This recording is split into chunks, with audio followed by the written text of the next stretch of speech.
Good morning, Dr. Bradley Freeman.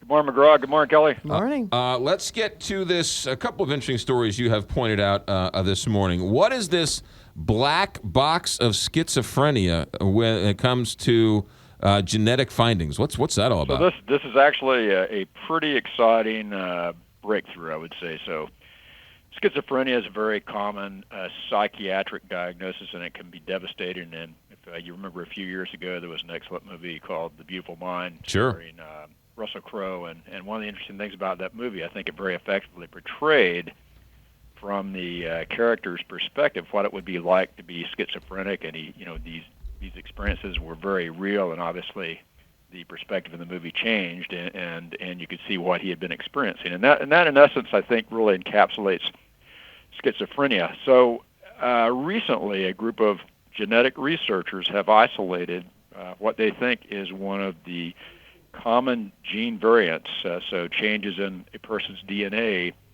which appears to give rise to schizophrenia, and it allows them to understand what happens in the brain as it develops from an adolescent to an adult, that provides kind of the structural background predisposing to schizophrenia. And it turns out, we all have 3 billion base pairs making up our genes, so it's one change in those 3 billion molecules that really appears to be responsible for this disease. So it's very exciting in terms of understanding the disease and allowing researchers to try to develop new therapies to more effectively treat it. So again, I think it's a dividend that we're starting to reap from this tremendous investment in trying to understand the human genome. And so is it as simple as going in and turning off these genes or turning them on or changing them in some way? Well, I think all those might be on the table. So it would be understanding. So you might be being able to manipulate the gene expression, if you will, meaning turn them on or turn them off, or can you create a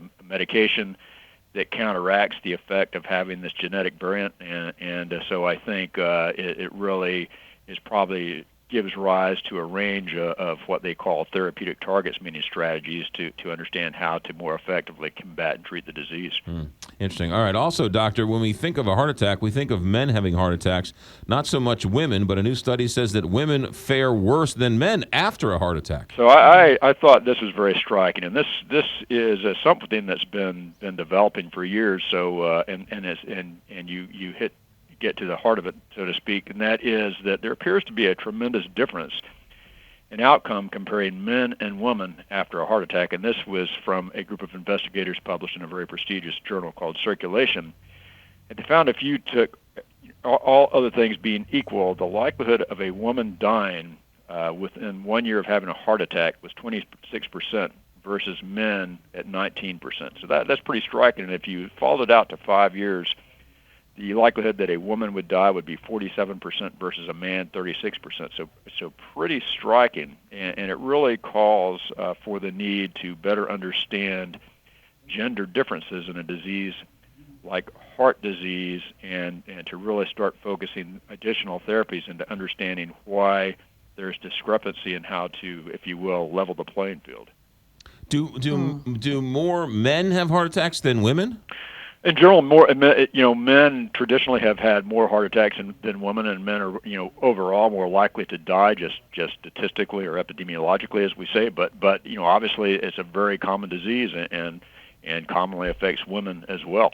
Interesting. All right. And finally, doctor, you're telling me that if I'm allergic to shrimp, I have some type of Neanderthal gene in me? Yeah. So this was an interesting story, and I'm not sure that this has a lot of useful application aside from being very interesting, but.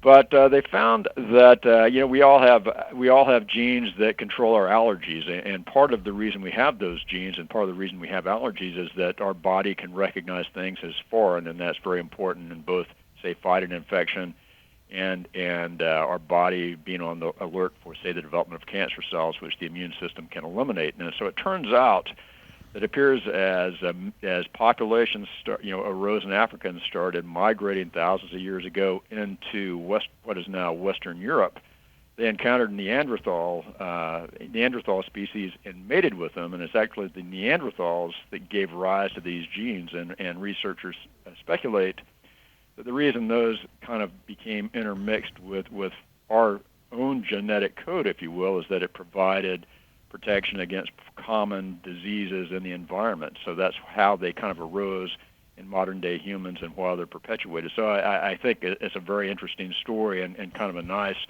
integration of, say, genetic technology to understanding, say, archaeological and evolutionary forces. So the next time I'm called a Neanderthal, they should thank me. They should thank you, and they should say you should say that is very accurate. Dr. Bradley Freeman, have a good day. Thanks for checking in. Have a great day. You got it. Washington University Medical School surgery professor, Dr. Bradley Freeman, every Wednesday, 8:20.